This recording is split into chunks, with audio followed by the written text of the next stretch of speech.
So that was also really interesting. We have 12 minutes left for questions. That was my goal, to have the opportunity when there are questions. This is the moment. Alan, you are back there. I don't know, maybe if you can come in front, or it's okay. You can stay there if you want. It's your choice, but I just want to give everybody opportunity to, who has a question? Yes. Even Mellan from Norway. I have a question for Alan. You analyzed quotes, but the quotes are linked also to individuals. So my question is, how can fear and overprotection be linked together at an individual level? Because it seems to me that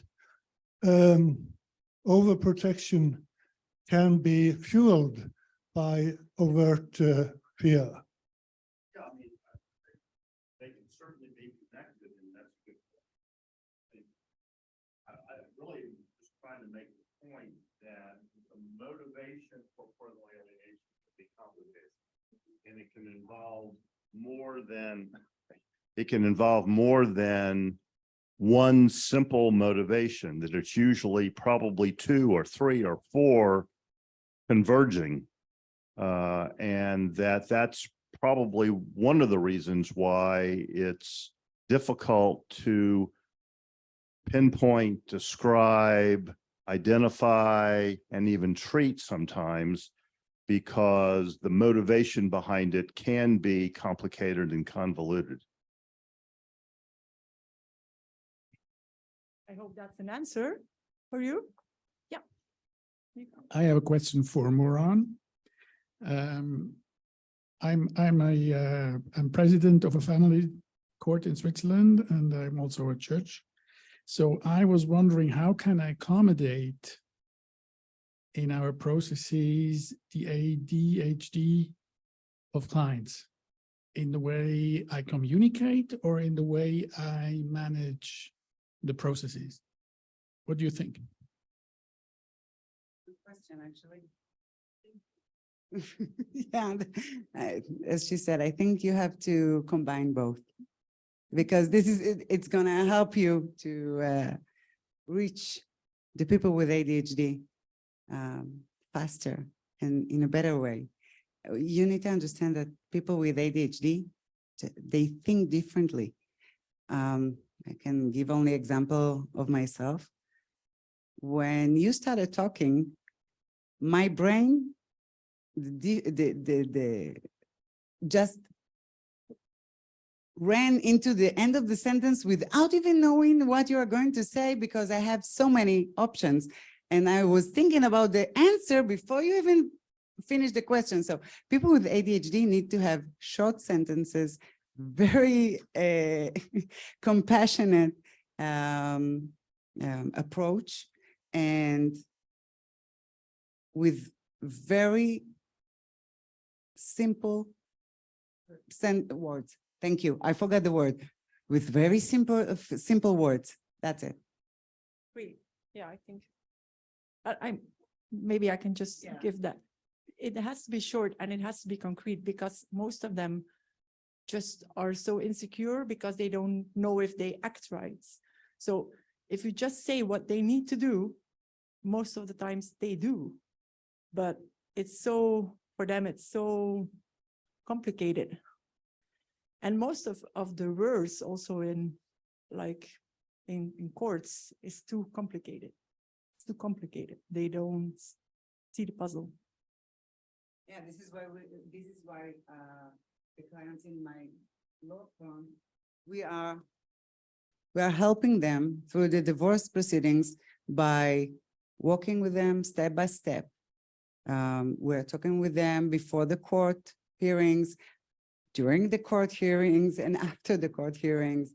And they know everything that they need to be done. Otherwise, the brain is exploding. Yeah, exploding.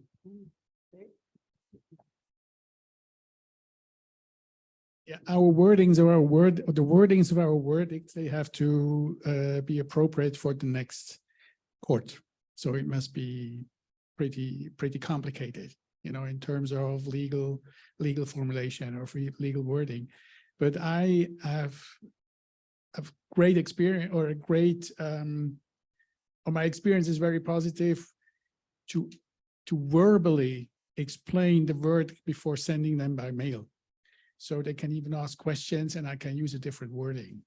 And I think that has been, according to my experience, very helpful. The early conversation, we're sending them emails and texting, so they will know that what we were talking about.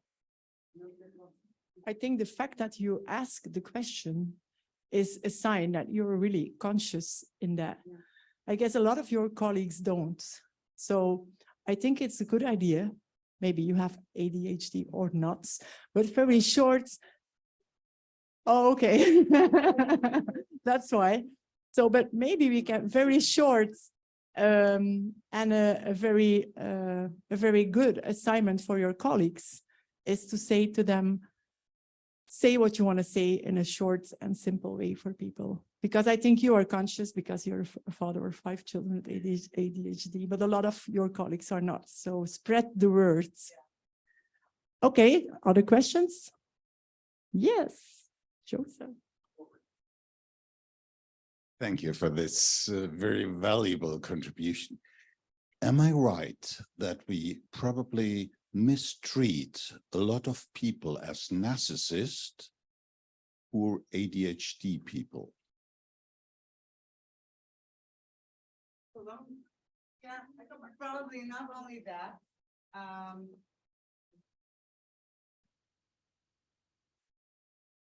I have to say that everybody is narcissist in a way. Is that agree? Well, okay, thank you. You too, me too. So the severity of the narcissism is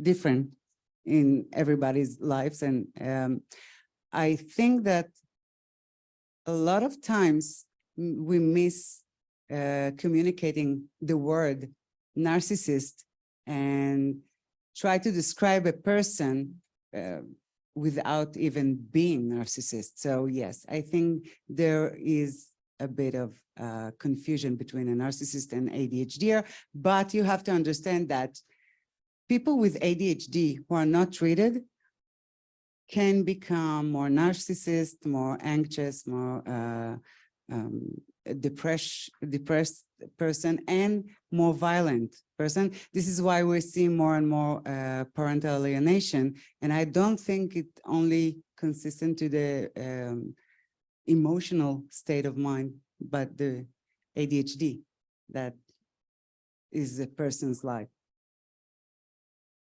Okay, so unless there's another very urgent question, I would like to ask you, what would be your conclusion of this workshop? Somebody. Is there somebody who wants to give a conclusion? Because first, all people are narcissists.